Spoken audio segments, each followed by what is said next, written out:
Class 12th के सभी बच्चों को हमारा नमस्कार। बच्चों, हम लोग बात करने जा रहे हैं इस समय, बहुत ही इंपॉर्टेंट बात है हमारी और आपकी कि रिएक्शंस जरूर आती हैं। अब इन रिएक्शन पर एक एक चैप्टर हम लोग डिस्कशन कर रहे हैं इस समय, और ये टॉपिक बहुत ही इंपॉर्टेंट है। आपको हमारे साथ ये टॉपिक पढ़ना चाहिए, ठीक है ना। तो पहला चैप्टर आपका दिखाई दे रहा है यहां पर, हेलो एल्केन तथा हेलो एरी। इसमें कौन कौन सी नेम रिएक्शंस हैं, इन नेम रिएक्शंस को भी हमें पढ़ लेना चाहिए। बहुत ही इंपॉर्टेंट है, बहुत ज्यादा इंपॉर्टेंट है। एग्जामिनेशन में इसके आने की पूरी संभावना है। रिएक्शन पहली है आपके सामने, स्वार्ट्स रिएक्शन। कौन सी रिएक्शन है? Swarts reaction. इसमें एक्चुअल में होता क्या है? जो एल्काइल हैलाइड इसमें होते हैं, यानी कि यहां पर हम ले लेते हैं एल्काइल हैलाइड RX, ठीक है ना। इसकी रिएक्शन हम लोग चाहे AgF से करा दें या Hg2F2 ले लें या फिर Sb2F3 ले लें। इनमें से किसी से भी कराएंगे तो प्रोडक्ट यहां पर बनता है RF और साथ में बनता है AgX। यानी कि कहने का तात्पर्य यह है कि इस रिएक्शन में अगर लिखने के लिए आए तो आप लिखना कि इस रिएक्शन में एल्काइल हैलाइड AgF और Sb2F3 या फिर Hg2F2 से रिएक्शन करके हेलो की जगह फ्लोरो एल्केन बना देते हैं। तो यहां पर कंडीशन है कि फ्लोरो एल्केन प्राप्त होते हैं, फ्लोरो एल्केन बनते हैं, और डायरेक्ट फ्लोरो एल्केन क्यों नहीं बनाए जा सकते। यानी अगर क्वेश्चन ये आ जाए कि मीथेन में अगर मान लो F2 डाल दिया जाए तो डायरेक्ट नहीं बन सकता CH3F, क्या ये कंडीशन संभव है या नहीं है? तो आप आंसर देना नहीं, ऐसा नहीं हो सकता है, क्योंकि फ्लोरीन बहुत ज्यादा रिएक्टिव है। और इसमें होगा क्या कि जितने भी हाइड्रोजन है सब रिप्लेस कर दिए जाएंगे और अल्टीमेट प्रोडक्ट यहां पर कार्बन और यहां 4HF बन जाएगा। तो इसलिए आप ये जानिए कि यहां पर डायरेक्ट जो है वो फ्लोरीनेशन नहीं हो सकता है। तो यहां एक क्वेश्चन संभव है कि फ्लोरो एल्केन डायरेक्ट क्यों नहीं बन सकते, फ्लोरोमीथेन डायरेक्ट क्यों नहीं बन सकता है, वो आपने यहां पर जानकारी ले ली है। तो बहुत ही सुपर तरीके से मैं आपको जानकारी भी दे रहा हूं, रिएक्शंस भी बता रहा हूं। अब चलते हैं रिएक्शन नंबर 2 पर। एक रिएक्शन है जिसका नाम है फिंकेल स्टीन रिएक्शन। क्या नाम है इसका? फिंकेल स्टीन रिएक्शन नाम है। और फिंकेल स्टीन रिएक्शन बहुत इंपॉर्टेंट है, एग्जामिनेशन ओरिएंटेड रिएक्शन है। इस रिएक्शन में भी हम लोग एल्काइल हैलाइड ही लेते हैं, और यहां पर X की जगह पर या तो Cl होगा और या फिर यहां पर Br होगा। इस बात का आपको ध्यान रखना पड़ेगा। और इसकी रिएक्शन जब सोडियम आयोडाइड से कराते हैं in the presence of acetone और रिफ्लक्स करते हैं, जैसे ही हम इसको रिफ्लक्स करेंगे तो यहां से NaX हटा देना, यानी Ri बन जाएगा और NaX यहां से रिमूव हो जाएगा। तो अब बहुत इंपॉर्टेंट बात यहां पर नोट करने वाली हो जाएगी। वो क्या इंपॉर्टेंट बात है बच्चों, वो मैं आपको बता रहा हूं, बहुत ही सुपर बता रहा हूं। फिंकेल स्टीन रिएक्शन में देखो, फिंकेल स्टीन रिएक्शन से आयोडो कंपाउंड बन रहे थे, जबकि स्वार्ट्स से फ्लोरो बन रहे थे। ध्यान दो, स्वार्ट्स से फ्लोरो और फिंकेल से आयोडो बने। इसी तरीके से तीसरी रिएक्शन आपको याद रखना है, बोरोडाइन हुन्सडैकर रिएक्शन। यानी कि इस रिएक्शन के आने के चांस नहीं है, इसलिए हम इसको नहीं पढ़ाएंगे बोरोडाइन हुन्सडैकर रिएक्शन, लेकिन इंपॉर्टेंट रिएक्शन में नहीं है। फिलहाल ये 2 रिएक्शन आप जरूर पढ़िएगा, उसमें ब्रोमो कंपाउंड बनते हैं, ये आपको मैं बता देता हूं। RCOOAg sodium salt, silver salt लेते हैं फैटी एसिड का, और ब्रोमीन से रिएक्शन कराते हैं तो ब्रोमो कंपाउंड बन जाता है। अब यहां पर एक रिएक्शन है बाल्ज सीमन रिएक्शन, बहुत ही इंपॉर्टेंट रिएक्शन, बाल-सीमन रिएक्शन क्या है?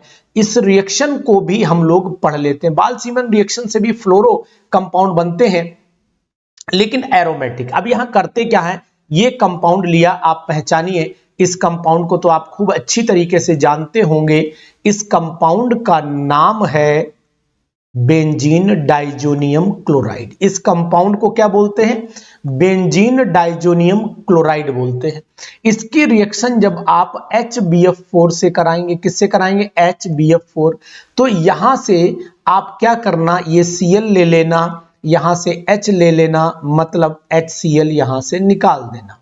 तो जो सॉल्ट बनेगा वो बेंजीन के ऊपर आप लगा देना, N2 पर प्लस लगा देना और BF4 पर नेगेटिव लगाकर ये सॉल्ट बना देना। आप बना लोगे ना। अब अगर ये सॉल्ट बन जाता है तो इसको कर देंगे हम लोग गर्म। क्या कर देंगे? इसे हीट। तो यहां से N2 निकल जाएगा और BF3 निकल जाएगा। जो फ्लोरीन बचेगा ये यहां जुड़ जाएगा। इसे बोलते हैं फ्लोरो बेंजीन।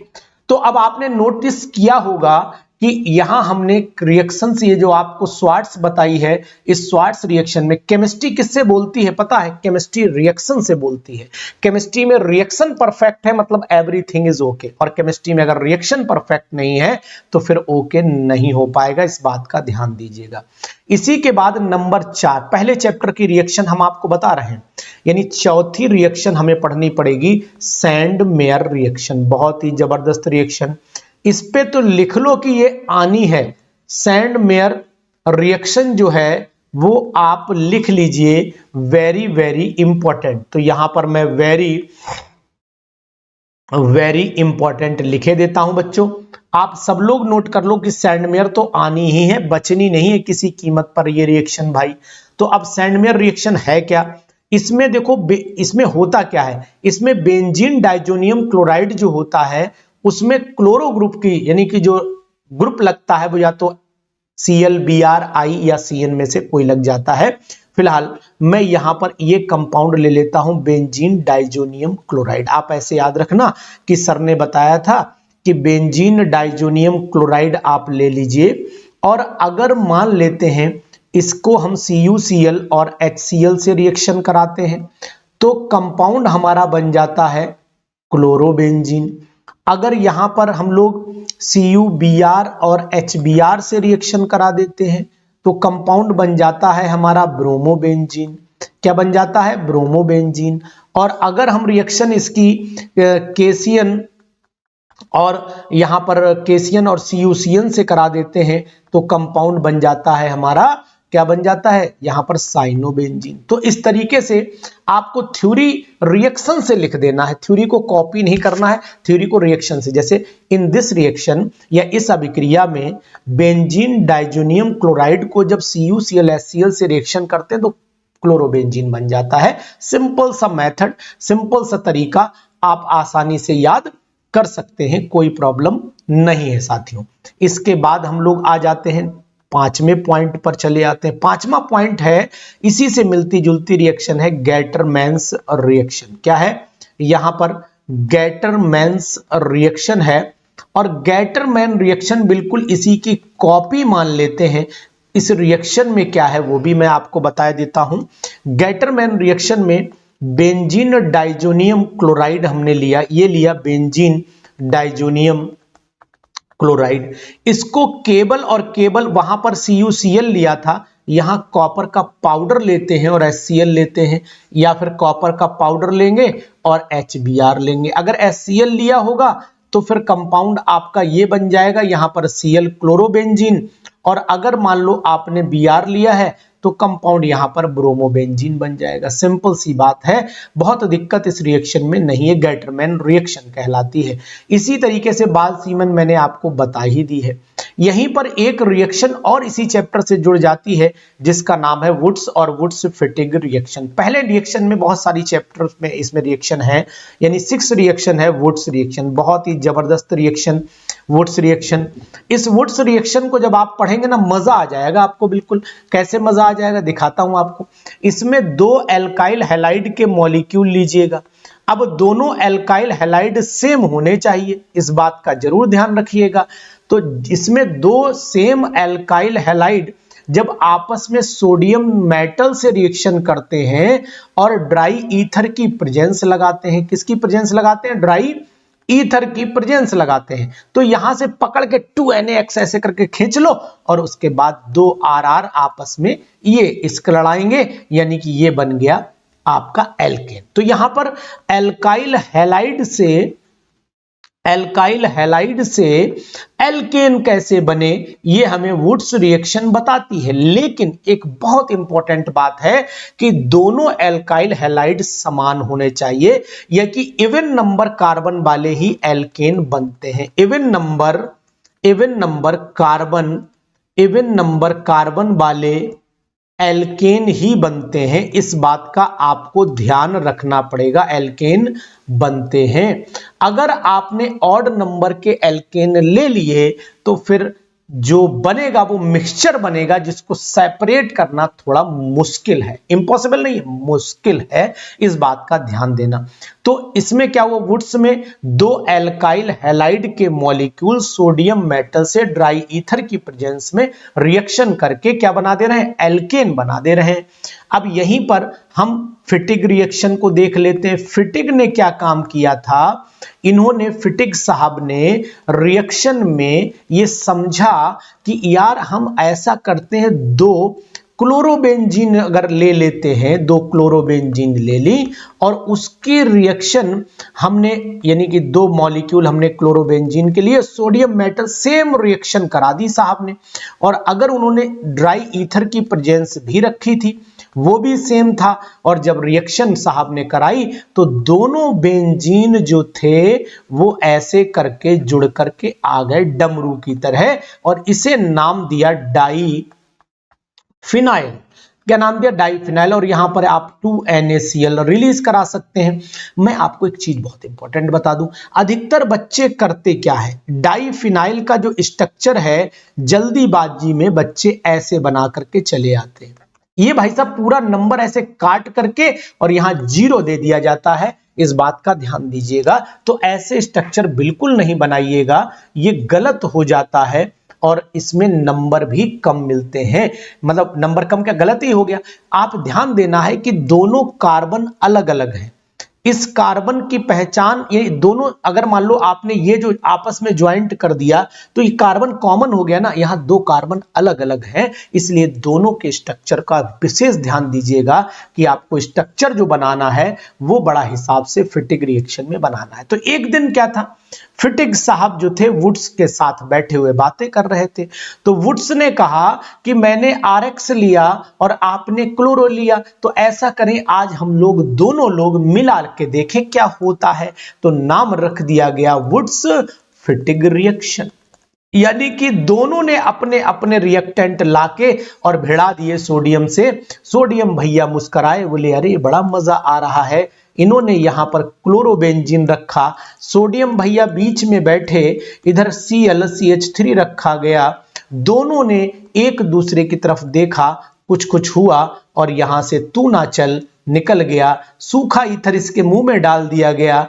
यानी ड्राई ईथर यहां दिखाया गया। और ड्राई ईथर की प्रेजेंस में जो प्रोडक्ट बन के आया वो आप जान ही रहे होंगे कि बहन जी के ऊपर या साइड में कहीं भी CH3 लग गया और यहां तू ना चल निकल गया।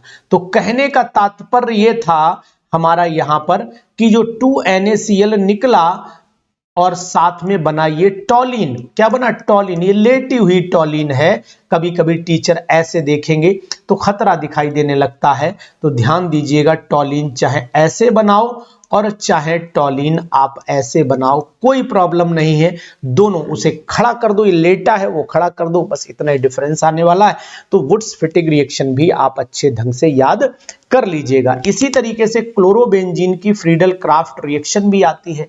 तो यहां पर 9th वाले पॉइंट पर मैं चले जाता हूं, फ्रीडल क्राफ्ट रिएक्शन। फिलहाल फ्रीडल क्राफ्ट जो रिएक्शन है ना, वो सबसे ज्यादा जो है फ्रीडल क्राफ्ट रिएक्शन है, ये सबसे ज्यादा फिनॉल की आती है। तो फिलहाल मैं आपको दोनों की बता दे रहा हूं। पहले तो मैं बेंजीन से बताता हूं।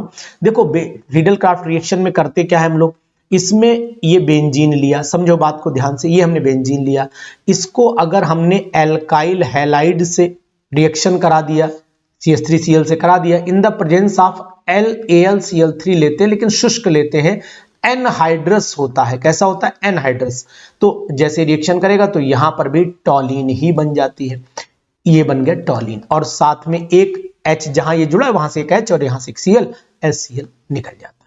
तो यहां HCl लिख दो, चाहे अगर आप यहां -HCl नहीं लिखते हो तो कोई बात नहीं, यहां पर HCl आप लिख दो, कोई दिक्कत नहीं, कोई परेशानी। लेकिन इस रिएक्शन का नाम पर्टिकुलर बन गया फ्रीडल क्राफ्ट एल्काइलेशन। क्या नाम रखा है इसका हमने?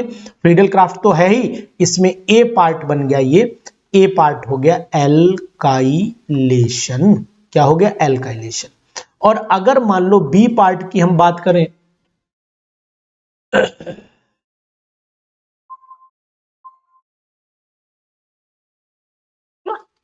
अब बी पार्ट में फ्रीडल क्राफ्ट एसाइलेशन हो जाता है, ACYLATION, acylation, Friedel Crafts acylation.